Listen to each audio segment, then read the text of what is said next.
Hello बच्चों, आज मैं आपके लिए लेकर आया हूँ 10th class math solution MP board exercise 5.1 का क्वेश्चन नंबर 4 कराने जा रहे हैं। क्वेश्चन नंबर 4 में हमसे पूछा जा रहा है which of the following are AP, कि जो हमें एक श्रेणी दी गई है और उसमें से पूछ रहे हैं कि कौन सी श्रेणी एपी में है और कंडीशन दे रहे हैं if they form in AP. अगर वो एपी में है तो हमें फाइंड करना है डी एंड मोर 3 टर्म्स और उसके अगले 3 टर्म्स और भी फाइंड करना है। अगर वो एपी में हमें मिल जाती है तो सबसे पहले हम चेक करेंगे ये सीरीज एपी में है या नहीं है। चलो, तो कोई सी सीरीज को एपी में अगर है या नहीं इसको चेक करने के लिए इनके बीच का कॉमन डिफरेंस फाइंड करना जरूरी है। अगर इनके बीच का कॉमन डिफरेंस अगर सेम आ जाता है तो सीरीज एपी में है।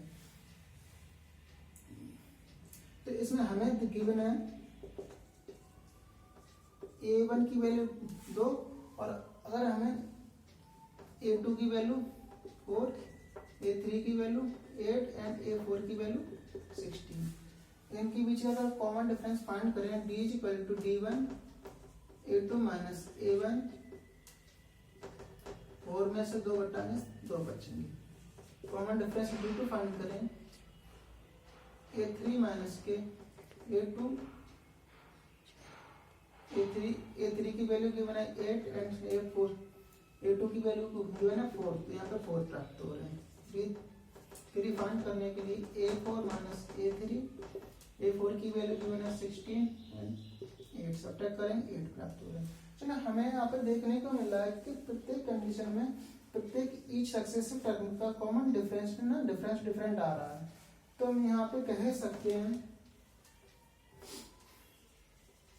here d1 d2 d3 not equal, यानी d1 d2 d3 not equal है। तो दिस सीरीज तो इट इज नॉट इन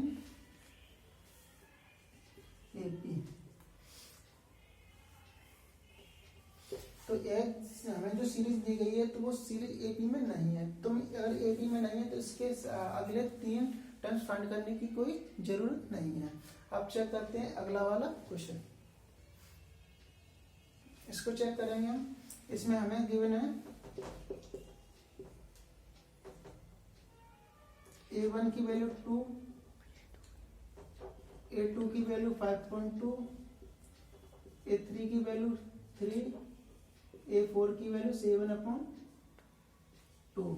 तो यहाँ पे हम कॉमन डिफरेंस फाइंड करें। Common difference d1 a2 minus a1, a2 की वैल्यू 5/2 माइनस के 2, तो 5/2 में से 2 सब्ट्रैक्ट करेंगे हमें 1/2 प्राप्त होंगे।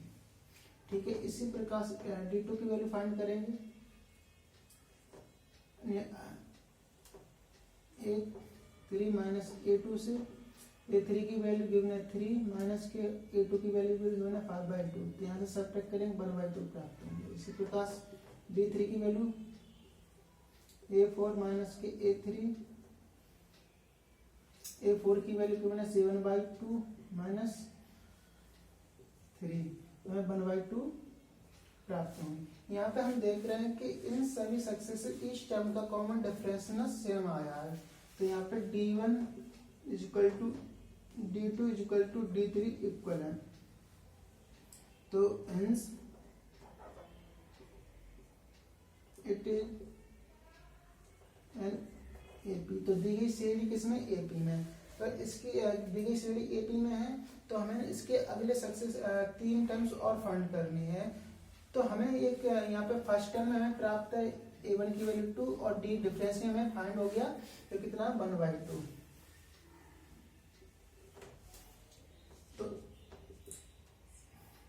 तो मान के चलते से अगले वाले टर्म में हमको क्या करने हैं, फाइंड करने हैं। तो यानी a4 तक तो 7/2 थे, तो हमें ना a5 फाइंड करने हैं। तो a5 फाइंड करने के लिए हमें क्या a4 plus d, a5 find करने के लिए उसके पहले वाले टर्म में हम कॉमन डिफरेंस को ऐड करेंगे, हमें a5 प्राप्त हो जाएगा।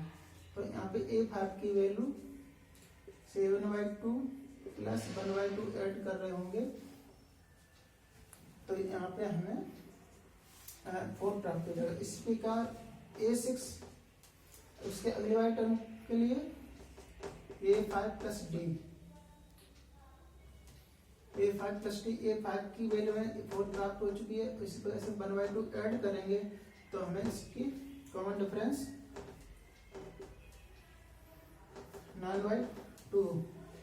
इस प्रकार A7 प्राप्त करेंगे तो A7 A6 प्लस 1/d, तो A6 की वैल्यू हमें 9/2 प्राप्त है और D की वैल्यू 1/2। तो इस प्रकार A7 की वैल्यू हमें 5 प्राप्त होगी। तो यहाँ पे ना देख सकते हैं 3 मोर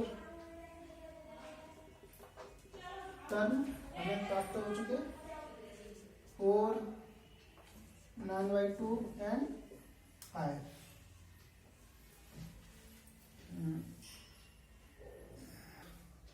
ठीक है बच्चों, आपने ये क्वेश्चन देखा, हमें आशा है कि आपको समझ में भी आया होगा। तो इस प्रकार से इस क्वेश्चन में और भी दिए गए क्वेश्चन को हम सॉल्व कर सकते हैं। उनको हम इस प्रकार से first term, second term, third term, fourth term मान के उनके बीच का कॉमन डिफरेंस फाइंड करेंगे। अगर कॉमन डिफरेंस अगर सेम आ जाता है तो इस बेसिस पर हम अगले 3 टर्म को भी फाइंड कर लेंगे। अगर कॉमन डिफरेंस डिफरेंट रहता है, समान नहीं आ पाता, तो यह सीडी एपी में है। अगर सीडी एपी में है ही नहीं तो उसके हम अगले 3 टर्म फाइंड नहीं करेंगे। Thank you so much.